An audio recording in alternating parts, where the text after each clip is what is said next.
Okay class, हमारे जो previous video में मैंने आप लोगों को लॉ ऑफ इंडिपेंडेंट असॉर्टमेंट इन सब के बारे में बताया था. Now today I am just telling you the next important topic of this chapter, that is the chromosomal theory of inheritance. यानी कि क्रोमोसोम्स में किस तरीके से ऐसी क्या चीज़ें हैं जो कि एक जनरेशन से दूसरी जनरेशन तक पास ऑन होती हैं और एक जनरेशन से दूसरे जनरेशन के ट्रेट्स और कैरेक्टर्स को शो करती हैं. ठीक है, किस तरीके से क्रोमोसोम का आविष्कार हुआ, किस तरीके से जीन्स के बारे में आविष्कार हुआ.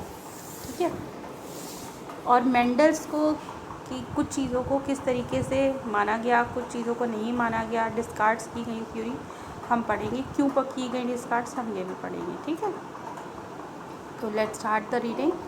Mendel published his work on inheritance of character in 1865, but several reasons it remained unorganized till 1900. जो मेंडल है उसने अपना वर्क जो भी बताया था इनहेरिटेंस ऑफ कैरेक्टर्स का 1865 में, पर ऐसे बहुत सारे रीजंस थे जो कि इसको इनकी थ्योरी को रिकॉग्नाइज नहीं किया टिल 1900 तक. यानी कि 1900 तक इनकी थ्योरी को ये नहीं कहा गया कि इनकी थ्योरी सही है. ठीक है, firstly communication was not easy in those days and his work could not be widely published. पहला एक रीज़न था जो कि उनकी थ्योरीज़ को मान्यता उस समय नहीं मिल पाई थी, वो ये था कि उस टाइम पे कम्युनिकेशन की जो प्रोसेस थी, यानी कि जो चीज़ें थी एक दूसरे से हम जो अपनी चीज़ें कम्युनिकेट करते हैं, बात करते हैं, उस समय वो चीज़ें ईजी नहीं थी. इसकी वजह से उसका जो वर्क था, जो उन्होंने काम किया था, जो एक्सपेरिमेंट्स किए थे, वो उनको प्रॉपर तरीके से पब्लिशिंग नहीं मिल पाई. ठीक.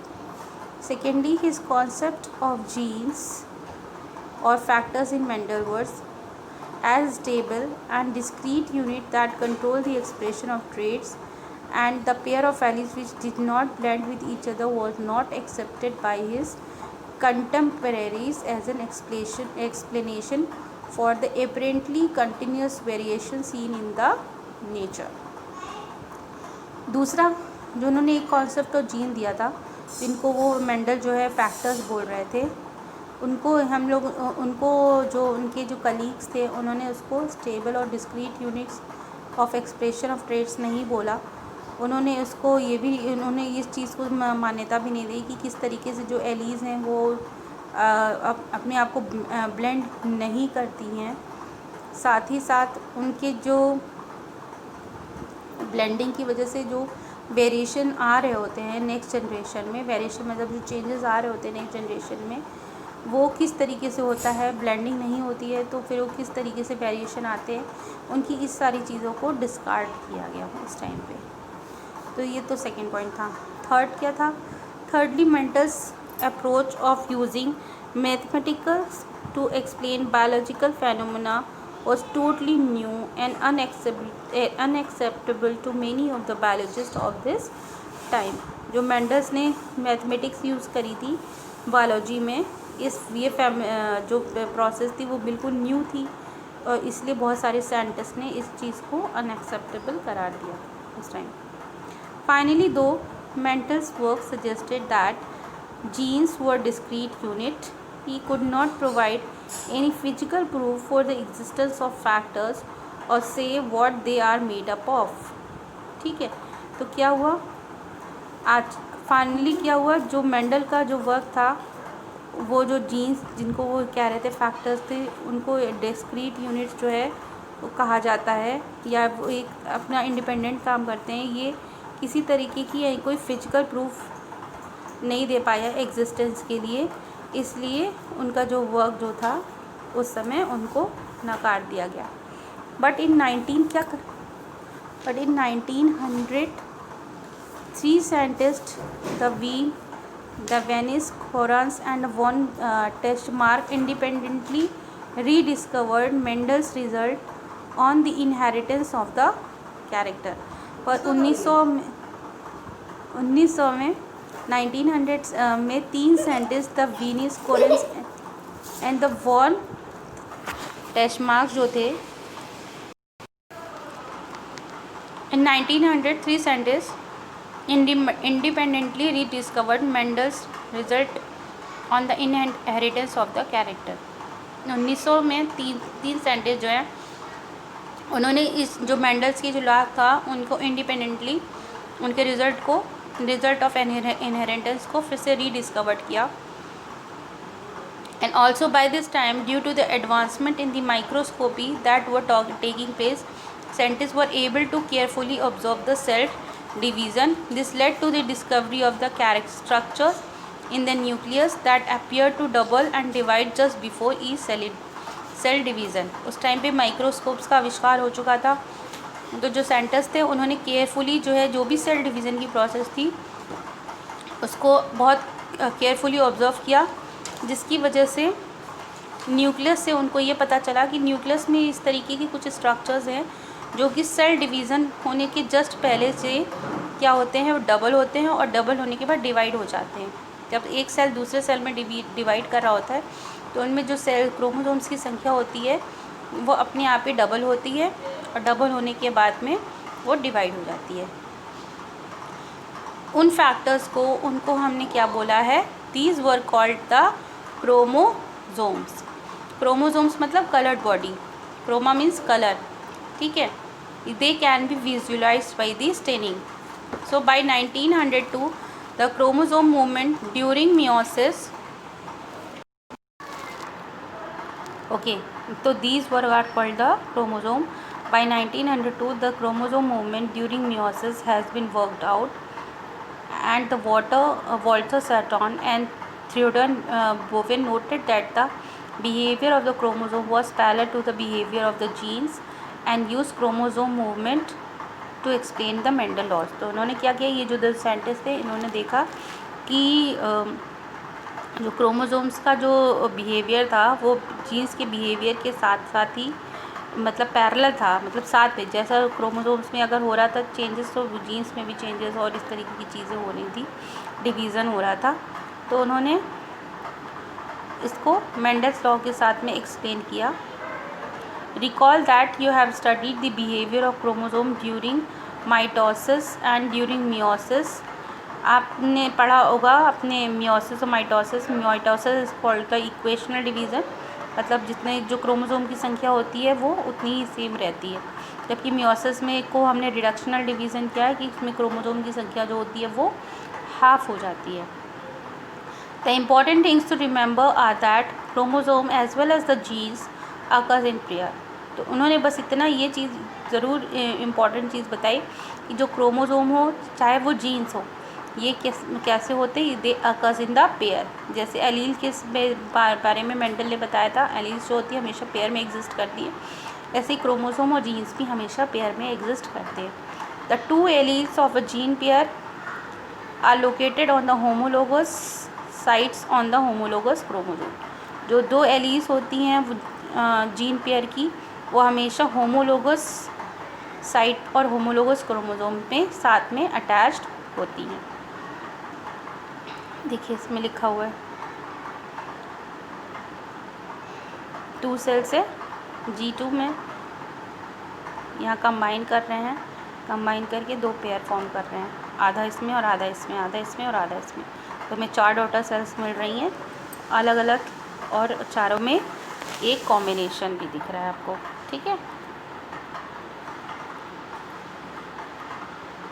Now the comparison between the behavior of the chromosomes and the gene. So they are both are occurs in the pairs. They are segregated at the time of gamete formation, that only one of each pair is transmitted to a gamete. They are segregated at the gamete formation and only one of the each pair is transmitted to a gamete. Independent pairs segregate independently of each other. One pair segregate independently of each other. Can you tell which of these column A or B represent the chromosome and which represent the gene? How did you decode? During anaphase of meiosis 1, the true chromosomal pair can align in the metaphase plate independent of each other. To understand this, compare the chromosome of 4 different colors in the left and the right column. In the left column, possibility 1, orange and green is segregating together. but in the right hand column possibility 2 the orange chromosome is segregating with the red chromosome. Possibility 1 में आप देख रहे हैं जो one long है orange और short green chromosomes जो हैं और साथ में दूसरे क्या है long yellow and short red chromosome at the same pole. हालांकि इसमें करेक्ट स्ट्रक्चर नहीं है, मैं आपको जब नोट्स दूँगी उसमें आपको मैं करेक्ट स्ट्रक्चर्स में समझाऊँगी. इसमें ये दिखाया गया कि जो क्रोमोसोम्स हैं वो आपस में इंडिपेंडेंट असॉर्टमेंट में मतलब हर एक का अपना अपना अलग अलग जो है इंडिपेंडेंट असॉर्टमेंट है, अपना इंडिपेंडेंट ट्रेट है. ठीक है. These are the stages of anaphase 1 and this is the meiosis 1 anaphase. Both are the pairs of the chromosomes which are dividing during the anaphases and now the germ cells are formed which are independent, which have their independent existence. Sutton and the Boveri argued that the pairing and the separation of a pair of a chromosome would lead to the segregation of a pair of a factor they carried. Sutton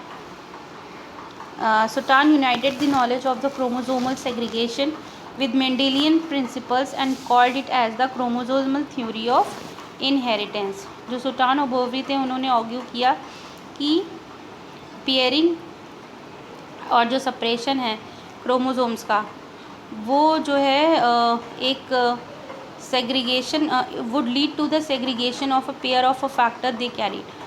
वो जो है जो भी factors जो उन्होंने carry किए होते हैं या जो जीन्स कैरी किए होते हैं उनका ही एक तरीके का सेग्रीगेशन है, अलग अलग होना. सेग्रीगेट का मतलब होता है अलग अलग होना. ठीक है. सुटान जो है उन्होंने जो है क्रोमोसोमल सेग्रीगेशन की और मेंडेलियन प्रिंसिपल की नॉलेज को एक साथ कंबाइन किया और एक थ्योरी निकाली. इस थ्योरी को का नाम दिया chromosomal theory of inheritance. Following this synthesis of ideas experimental verification of the chromosomal theory of inheritance by the Thomas Hunt Morgan and his colleague led to discovering the basis of the variation that sexual reproduction produced.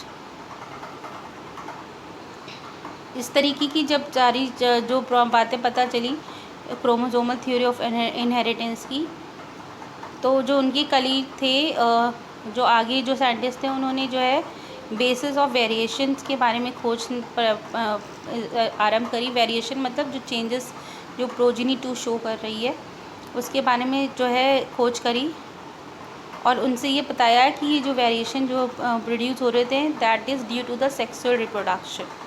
Morgan work with the tiny fruit flies. उसके लिए उन्होंने क्या किया, Morgan जो थे दूसरे scientist थे उन्होंने इस चीज़ को प्रूव करने के लिए फ्रूट फ्लाइज को एज अ मॉडल चूज़ किया. जो इस फ्रूट फ्लाइज यानी कि जो उसका नाम है Drosophila मेलेंकोस्टर.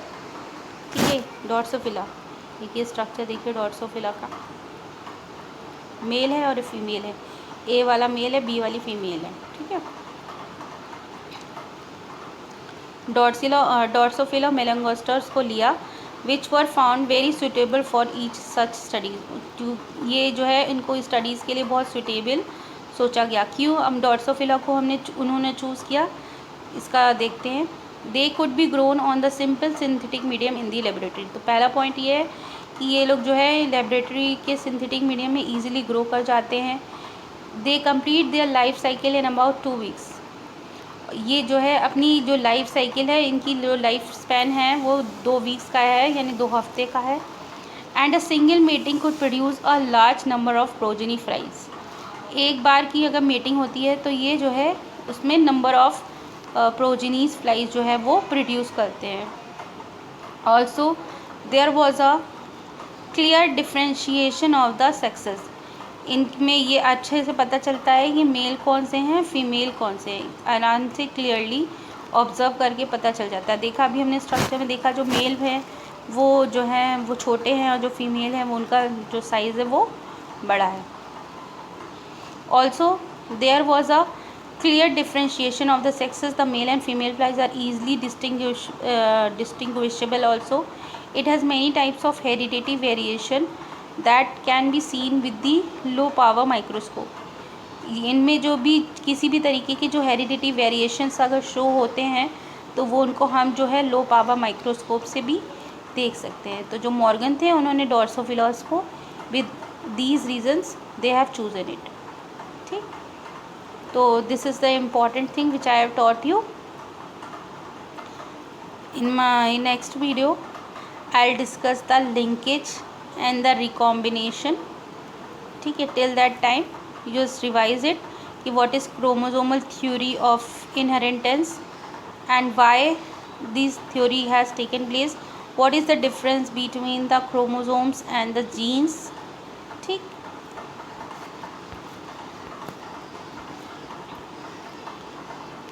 what are genes, why the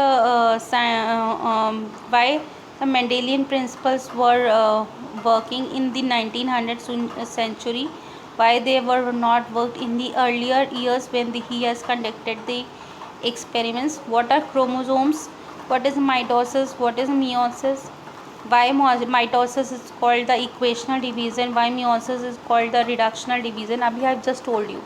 So these are the small questions which I have told you during my videos. So just listen my video properly so that you can be able to get your answers. Fine. Mitosis or meiosis is a very important topic of this chapter. तो I hope कि आगे हम जो है ये chapter जो है पढ़ेंगे और बहुत अच्छी तरीके से पढ़ेंगे इस चैप्टर को. ठीक है. तो एक बार रिवीजन कर लेते हैं, क्विक रिवीजन कर लेते हैं. क्रोमोसोमल थ्योरी ऑफ इनहेरिटेंस जो मेंडल है, जो उसका जो वर्क था कैरेक्टर का वो 1865 में हो गया था, पर 1900 में इसको रिकॉग्नाइज़ किया गया. उसको क्यों इतनी देर से इम्पोर्टेंस मिली, इसके कुछ रीजंस ये हैं कि जो उसने जीन्स और फैक्टर्स जो खोजे थे वो इन फैक्टर्स को उन्होंने जो वो स्टेबल और डिस्क्रीट यूनिट कहा जो कि इनको कंट्रोल करती है.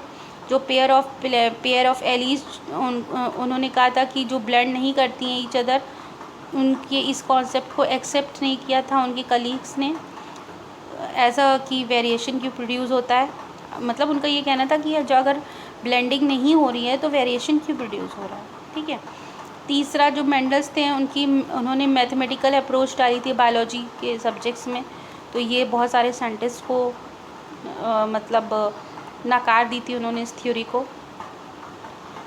जो मेंडल्स का वो जो वर्क था फाइनली जो है सजेस्ट किया गया एज फैक्टर और gene were discrete unit, but उन्होंने कोई फिजिकल प्रूफ नहीं दिया था उनकी एग्जिस्टेंस का, फैक्टर्स की एग्जिस्टेंस का. तो इसी वजह से उनकी इन थ्योरीज़ को जो है उस टाइम पे नकार दिया गया था. ठीक है. बट 1900 में जो 3 साइंटिस्ट थे जैसे डी वेनेस, कॉरेंस और वी टेशरमार्क, इंडिपेंडेंटली उन्होंने मेंडल्स रिजल्ट्स को जो है ऑब्ज़र्व किया इनहेरिटेंस के. और उस समय माइक्रोस्कोपी की भी एडवांसमेंट आ गई थी, तो उन्होंने केयरफुली सेल डिविज़न्स को जब ऑब्ज़र्व किया तो उन्होंने पाया कि जब न्यूक्लियस डिवाइड होता है तो उस टाइम पे कुछ ऐसी चीज़ें हैं जो कि डबल होती हैं न्यूक्लियस के अंदर और डिवाइड हो जाती हैं सेल डिवीज़न से पहले. उन्होंने उन चीज़ों को, उन फैक्टर्स को क्या नाम दिया, क्रोमोसोम्स कहा. क्यों? क्योंकि ये जो है उनको हम आराम से देख सकते थे स्टेनिंग के दौरान. क्रोमोसोम जो है मियोसिस के दौरान जो है देखा गया था. तो जो 2 साइंटिस्ट थे वॉल्टर सोटॉन और वोबरी, उन्होंने देखा कि क्रोमोसोम्स का बिहेवियर जो है जीन्स के बिहेवियर के साथ में मिलता जुलता है. ठीक है. जो कि मेंडल्स ने अपने लॉज में एक्सप्लेन किया था. उन्होंने क्रोमोसोम्स के बिहेवियर को माइटोसिस और मियोसिस की प्रोसेस के दौरान देखा था. जो इम्पॉर्टेंट थिंग ये थी कि जो क्रोमोसोम्स थे या वो जीन्स थे ये दोनों ही जो है पेयर्स में प्रेजेंट थे. और the 2 alleles of a gene pair are locate on the homologous sites on the homologous chromosome. Homologous मतलब एक जैसे जो क्रोमोसोम्स होते हैं वो पेयर्स इनके ऊपर लोकेटेड थे. ठीक. फिर during anaphase of meiosis 1 the 2 chromosomes pair can align at the metaphase plate independently of each other. फिर एनाफेज की जो मियोसिस जब 1 की स्टेज आती थी तो जो क्रोमोसोम्स जो पेयर थे वो मेटाफेज की प्लेट में इंडिपेंडेंटली जो है अलाइन करते थे। ठीक है। So to compare the chromosome of 4 different colours in the left and right column, in the left column orange and green is segregating together, but in the मतलब उनमें आपस में मिक्सिंग हो गई थी। ठीक है। ये इसको आप कलर्ड उसमें से मैं आपको दिखाऊंगी, मैं इसकी पिक्चर आपको क्लिक करके भेजूंगी। ठीक है। सुल्तान और बोवरी जो है उन्होंने आर्ग्यू किया था और उन्होंने जो है इस थ्योरी को नाम दिया क्रोमोसोम थ्योरी ऑफ इनहेरिटेंस। उनकी इन्हीं आइडियाज़ और एक्सपेरिमेंट को वेरिफिकेशन किया गया बाय दी मॉर्गन और उनके कलीग्स में। उन्होंने जो है एक्सपेरिमेंट कंडक्ट किए थे ड्रोसोफिला मेलनगोस्टर में, क्योंकि जो ड्रोसोफिला मेलनगोस्टर था उनमें जो है कुछ इस तरीके के यूज़फुल पॉइंट्स थे जो कि उनको एक्सपेरिमेंट में हेल्प करते थे। जैसे मेंडल्स ने पी प्लांट्स में काम किया था तो मॉर्गन ने जो है ड्रोसोफिला मेलनगोस्टर में काम किया था। चलो ठीक है। तो हमारे नेक्स्ट वीडियो में हम लिंकेज और रिकॉम्बिनेशन पढ़ेंगे और साथ ही साथ मैं इस वीडियो के साथ में आपको क्रोमोसोम्स के एनाफेज और मेटाफेज वाला जो कलर वाला स्ट्रक्चर है उसकी फ़ोटो क्लिक करके भेजती हूँ, so that you will be able to understand कि किस तरीके से उनमें रिकॉम्बिनेशन हो रहा है, किस तरीके से आपस में जो क्रोमोसोम्स हो रहे हैं वो आपस में लिंक्ड हो रहे हैं। ठीक। चलो ओके, कीप रिवाइजिंग, बाय।